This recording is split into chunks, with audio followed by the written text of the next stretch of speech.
Hello, welcome to Steven Shinder Reviews in video form. I had intended on releasing a different retrospective video later this month. That is still on the way, you'll see what it is, but for now, there was something else that was calling to me.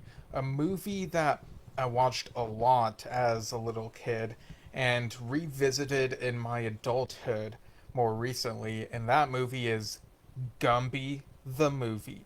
Now, who is Gumby? He is a claymation character, had some shows in the 50s and 80s, and this movie apparently was in production from the late 80s to early 90s for like 4 years, from what I read, but didn't get a distributor until 1995. That's the year of its release, and yeah, it's the 30th anniversary of that movie.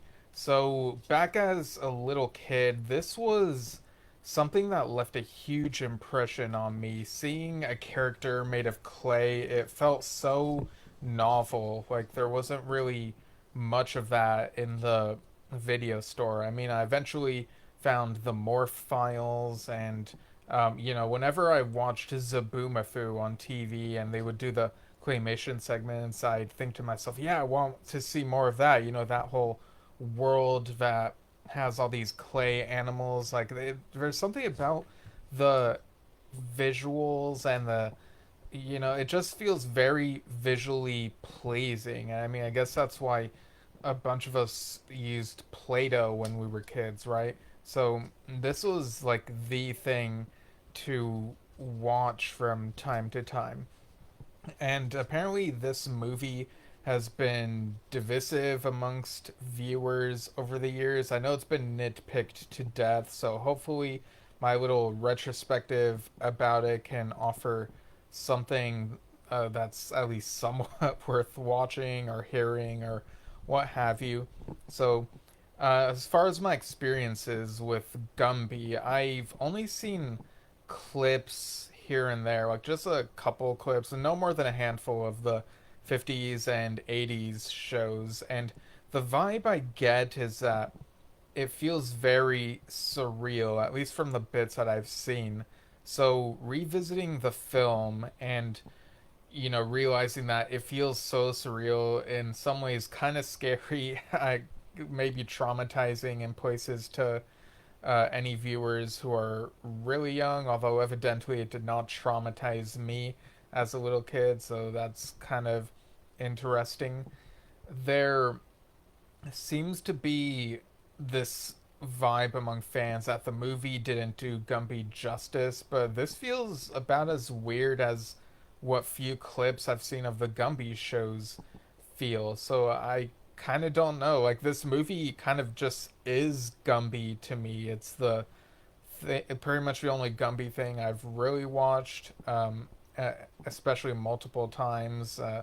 Only seen couple or a few clips, like I mentioned. So I kind of feel like people are super harsh on this movie, and I kind of don't get why, at least as far as the factor of does it do justice to the source material type of thing. I do see how people can feel iffy on the writing. There is definitely some dialogue that over explains some stuff. It kind of feels like it's there for padding. In fact, there are sequences where you kind of don't need to show every single step of what's happening, and it kind of feels like it's just there to fill out the runtime. I will say that I do really like the music in this. The score feels kind of like video game music of the 90s, and I feel like that fits very well with what this film is going for. You have Gumby and his friends in this, I guess, a toy store full of books and video cassettes and stuff, and they're able to go into all these different worlds. So that to me feels very video gamey to me and really fun kind of world building. I'm not sure how different this is from the show, but you do also have the blockheads as the villains. Uh, these are all clay characters. I'm not quite sure if they're robots. Again, like the movie is the main thing that I know as far as Gumby, but yeah, their heads are shaped like blocks. They don't really talk, though they have faces. and I'm kind of on the fence on whether they should be the main villains or whether there should have been a new villain that they would then become the henchmen to. Because there are some movies like Thomas and the Magic Railroad or Hey Arnold, the movie, where they create these villains out of nowhere just for the movie. Like, there's that train with the claw, and in Hey Arnold, there's Shaq who's trying to, replace the neighborhood with some stuff. So I'm kind of surprised that they didn't go that direction. Although you could argue that one of the Blockhead's creations sort of becomes the main villain. I'll get to that in a little bit. But yeah, I don't. On the other hand, I kind of don't mind that the Blockheads are the villains here, and it's their creations that end up um, causing trouble here, at least for a bit of the runtime. And I don't know, the Blockheads also kind of remind me of Team Rocket. They, uh, the Pokemon movies, Team Rocket, specifically Jesse James and Meowth, kind of just bumble around in the Pokemon movies. They are never the main villains in those movies or the henchmen to the main villains. So there is kind of a parallel, or I guess a comparison, I should say, there, where it's like, should the Blockheads have just been these bumbling characters and have someone else be the villain, or like, I don't know. But something that they do have in common with Team Rocket is that I guess nobody can see through their disguises. Like, they're just wearing these caps, and Gumby doesn't realize, oh, it's the Blockheads who are here, and like doesn't really think there's anything sus going on. So that's uh, you could definitely pick that apart. I do remember reading that one of the headlines back in the day, around the time that this came out, I don't know if this is for the theatrical release or the home video release shortly after, but there was a review where the headline was "All Toy, No Story," because this was around the time that Toy Story 1 came out. I believe that came out in November of that year, if I'm not mistaken. But yeah, as cheesy as that sounds, I kind of applaud that headline. Is it cheesy? Is it pretentious? I don't know, but all toy, no story is a pretty funny headline.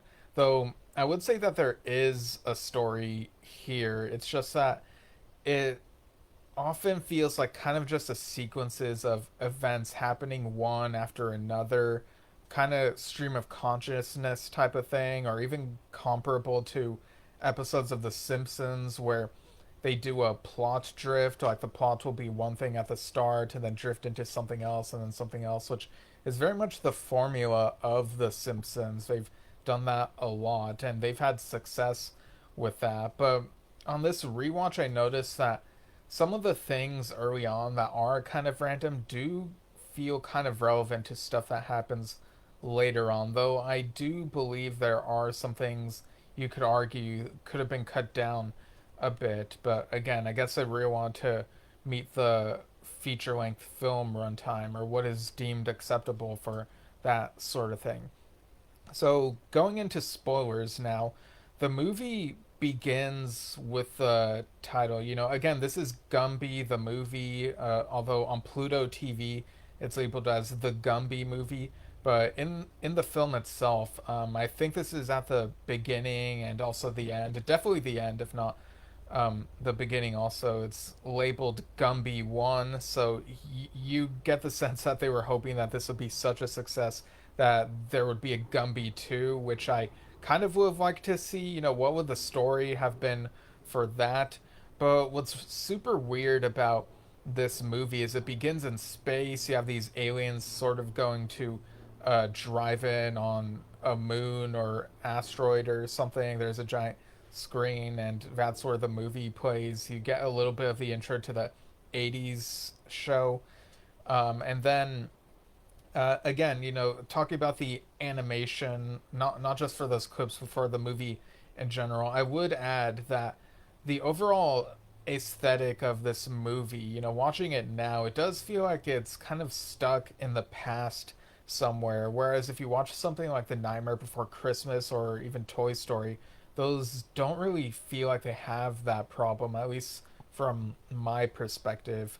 Uh, so yeah, I don't know. And it's also kind of weird because you get this 80s sounding rock music in here as well. So it feels like a mesh of retro then and also the past in terms of, I guess you could say 50s style stop motion animation. But anyway, apparently Gumby and Pokey, Pokey being his horse friend, apparently they're from space. They're like these monoliths, or I don't know if they're from space or if they were just exploring space. It kind of feels like, I don't know if this is explained in the TV shows, but this really does feel like it might be a lore drop revealed in the movie itself. It's super strange, but they go down to Earth, fly into this dinosaur shaped toy store where there are all these books and video cassettes and stuff.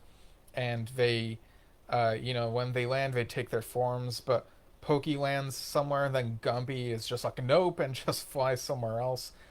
So Pokey is really upset, feels left behind. And it's like, why did Gumby do this? He's such a jerk for not thinking of Pokey in this moment. Like he just flies off. Like I don't know what happened here, but this makes Pokey very grumpy to the point where he is jealous of Gumby spending more time with the Clay Boys. That's his band.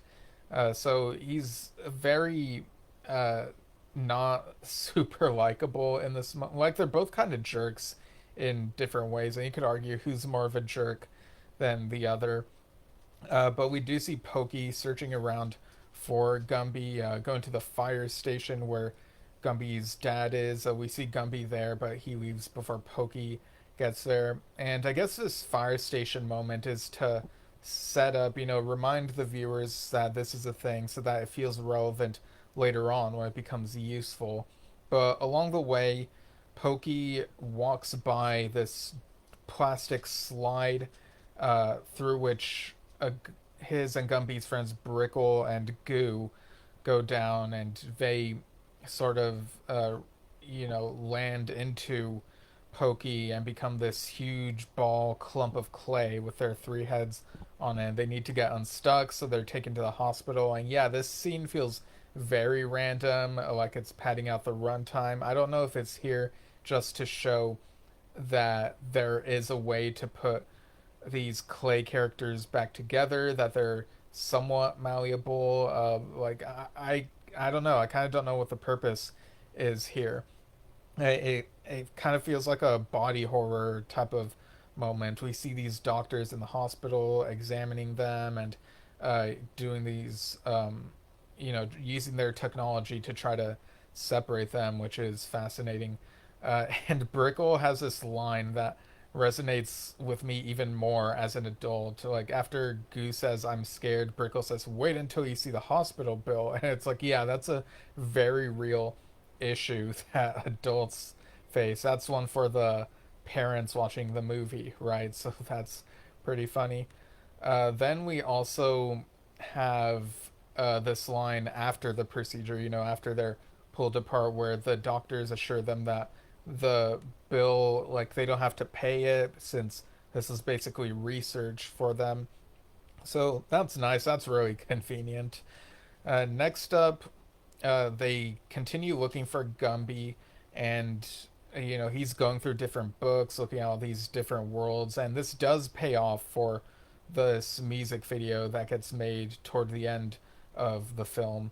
Gumby takes inspiration from all these different things, but you have these weird moments where they're looking at books, and Pokey is like, "Look for Gumby in the first two books," and it's like there's six books in front of them or something. It's like, could you be more specific there, Pokey?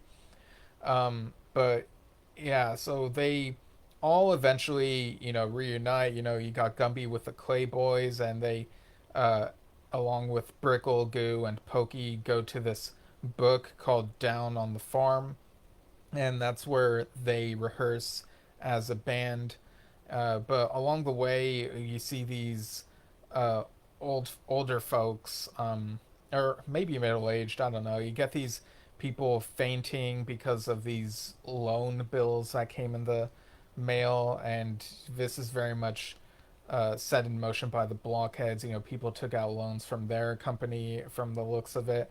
And Brickle also has another line that's really good for the adults. He says, "It just shows you that to borrow money is dangerous." It's like, yeah, lots of people could really resonate with that as they're older and deal with these sorts of things. So the plot, at least for a bit of this movie, becomes, you know, trying to help these farmers with their bills, these loans that they can't pay off. So there's this idea for Gumby and the Clayboys to do this benefit concert type thing in the park or something. But you also have Pokey still upset about feeling like Gumby doesn't want to be his friend anymore or something. And it's like, dude, just tell him how you feel, man. But I also understand how he might feel hurt that Gumby didn't even notice something was wrong. You know, Brickle and Goo do notice that something is wrong, but don't tell Gumby the specifics. And you could be kind of 50-50 on whether they should or shouldn't have told Gumby the specifics. Because, you know, on one hand, it's Pokey's feelings, it's his own uh, thing to tell. Maybe it's sort of a privacy type of thing. You know, it should be his decision to express himself. But Brickle does at least say Pokey's upset about something, and so Gumby goes and talks to him, and Pokey is like, I'm of no use to you anymore," or something like that. But then Gumby assures him that he forgot to tell him that he's gonna be part of this dance that has to do with like the song or whatever. And I'm kind of not sure if Gumby always intended that or if he just came up with this on the spot to cheer Pokey up. I'm not sure if that's good or bad, but in any case, it resolves that whole problem, and they're on good terms now. The music rehearsals are kind of cool. You know, as a kid, you really love the electric guitar. I certainly did when I was a kid. You know, I was a very young rock fan at the time, and still am a rock fan. But yeah, it just that was an element that really stuck with me. So you get the benefit concert. Lowbelly, who is Gumby's dog, cries out pearls from his eyes whenever he sees Gumby morph into different shapes because he thinks that Gumby has left him. So again, you have another form of abandonment issues. Like it's no longer with Pokey, it's with the Lowbelly. So I guess that's a little recurring theme I kind of didn't notice until now. And the blockheads are also at this benefit concert, weirdly enough, like they're watching, but as if they are part of the audience, even though they set this whole loan situation in motion. But they notice the pearls, and they at first think that it's the music that makes him cry pearls. So they come up with this plot to basically kidnap Lowbelly, and this happens when Gumby and his friends are at this diner, and it is at this diner where they meet Lucky Claybird, who's like this Groucho Marx, W.C. Fields inspired manager, and he like the glasses and everything. He's like, "Oh, call me Lucky." Like he has his own specific way of speaking, which some could argue kind of slows down the pace of the movie. But the more I see this, the more it kind of has a charm to it, the way of speaking. And I kind of appreciate that they have this manager type of character. You know, they very well could have made him the villain of the movie, you know, trying to take advantage of the band in some way. But he turns out to be a manager character who is really a good person. Like, I kind of feel like there are other stories across media where the manager is sort of the bad guy. So I found this refreshing having seen other stories that are like that.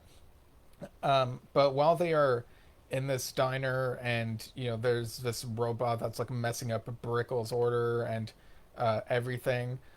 You know, this movie feels very anti-robot, which maybe people can really resonate with today with all the AI stuff and everything. Lowbelly, the dog, is in the car, and the blockheads are just so easily able to abduct him because there's no roof over this car. So yeah, like take better care of your dogs, man. They take Lowbelly to their lab in this other book.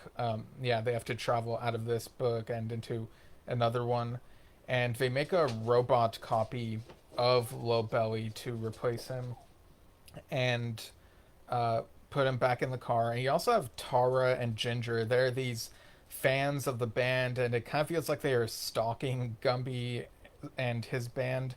It's really weird, but um, in some in some way, it kind of helps the main characters, which I'm not really sure that it should have been that way, because they follow the band to the farm. They're watching from afar as they rehearse. It's really weird. Like, how is this not creepy? But they do notice the blockheads doing their thing where they disguise themselves as like the TV company or something. The manager, Lucky Claybert, mentions that he wants to shoot a music video and he got Gumby to sign a contract, which. How old is Gumby? Is he supposed to be a teen or in his 20s or what? I'm kind of confused about that. But yeah, so they think that this TV company thing is all part of the process. The blockheads abduct the Clay Boys, but not Gumby just yet for some reason, and they freeze the Clay Boys and make robot replicas of them and try to get them to play the music. But I guess somewhere along the way they figure out um, that this isn't how they get the pearls, but they do eventually try to abduct Gumby, and they do so. And while this is happening, Tara and Ginger are like following the blockheads, seeing what they're doing in their labs. So they have very useful info and are able to go back and reunite with Gumby's friends after Gumby has been abducted. They notice that Lowbelly is a robot after bathing him, and he short circuits, and the robot exterior or the dog-looking exterior melts off of the robot skeleton. And I think this was the first thing I ever watched where I realized, oh, water can be a weakness to robots. That's such a staple of fiction that includes robots. And I also watched a lot of, repeatedly watched The Wizard of Oz 1939 as a kid. So I do kind of wonder if I ever thought maybe the witch was a robot too because of water being her weakness. I don't quite remember. It's kind of strange that I never tried connecting the two together. Conflated them mistakenly. But yeah, they try to the robot Clay Boys try to abduct Gumby's friends Brickle, Goo, and Pokey, but Tara and Ginger are able to warn them in time. And while this is happening, Brickle and Goo try to run away from the robots, but don't help Pokey right away. He kind of has to try squirming out on his own. So that's a weird moment there. They are able to evade the robots and go search for Gumby. They have to look through all these different books, but they eventually find it. And by this point, Lucky Claybert is also with them in this search. They have to shoot the music video in a couple hours. And then they find the book, and Brickle's like, wait, maybe we should call the police. And Lucky is like, there's no time. Let's just stay close. And I thought that was kind of funny to watch now, given, people's attitudes toward the police. There are varying attitudes about that, but I also think maybe they didn't feel like animating more characters for this. Maybe that's the reason they don't get the police involved here. But yeah, they are able to best these robots and get Gumby back. And then, there's the robot Gumby actually that, is running amok. The blockheads get put in a cage by this Bumblebee character that I guess is a thing from the show. I assume the professor guy who tells them the pearls are real is also from the show. I don't know why they need a whole scene to show that the pearls are real, but again, padding the runtime, I guess. So this robot Gumby is going through these different worlds, and eventually he and the real Gumby after going through this King Arthur, Knights of the Round Table type of world, I guess, or medieval knights type of world, they eventually end up in this space setting, on a spaceship, and get these lightsaber looking things. They're kind of a reddish orange, which is different from what we're used to. But yeah, I think that it's very possible this might be my earliest memory of seeing a lightsaber duel. My dad and my brother would watch the original Star Wars trilogy, but I don't quite remember if I glimpsed those duels before watching this movie, or maybe I did and forgot. But yeah, just the possibility that this could have been the first lightsaber duel I saw, it just kind of tickles me. Um, and yeah, I apparently people have a huge problem with this lightsaber duel moment, but I think it's a fun pop culture shout out. And yeah, the robots are defeated eventually. They go back to the farm. Gumby's like, I want to talk with the blockheads alone. And then it cuts to the next scene. It's like, wait, what did he say to them? It's like, later on you do see them having to work on the farm. So I guess that's their penance. But if you're not aware of that and you only see this music video scene that comes next, you kind of wonder, did they turn the blockheads into these giant blockheads just so they could get beat up in this music video? Like, what's going on here? But yeah, we get to the music video scene, which is also strange in that it almost feels like it's filmed in real time and then becomes a music video right away that everyone can see. But rewatching it, I don't think that's what happens. I think they film the music video, and then what we're seeing is how it looks when it's edited much later after the fact, after the events of this scene, where they're filming the music video. Um, and something else that occurred to me, though, as an adult watching this, is that Tara was not originally slated to be in this music video. So how were they so able to easily insert her in this shoot, give her stuff to do?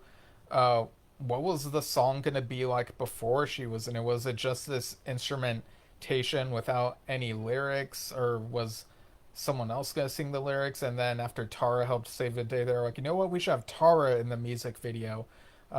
She does. You do see her singing a little bit at the start, and then you hear her voice throughout. So I guess uh, most of her singing was in the edit after the fact of when they were editing the music video. But yeah, they do these scenes where she is sort of dancing with Gumby. They throw swords in the air, go through all these different worlds that we saw in those books earlier, which I thought was very creative. And this song, Take Me Away, is such a bop. It feels like such an 80s rock anthem type of thing.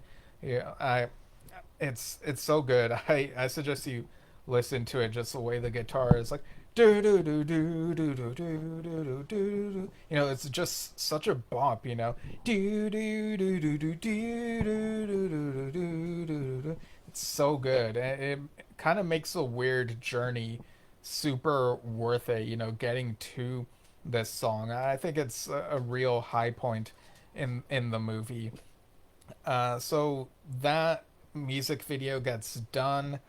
Uh, the farmers don't have to worry about their finances so much anymore, since the benefit concert and the music video money pay off the loans, and also will take the kids to college. Kids that we don't really see. We do see Gumby's mom and Will's sister as well, though they don't really say anything that I can recall. There's a nice moment of Gumby telling Lowbelly that he would never leave him. As someone who has a dog, I do appreciate that. And like I said, we see the blockheads being forced to farm as their like penance, community service, whatever you want to call it.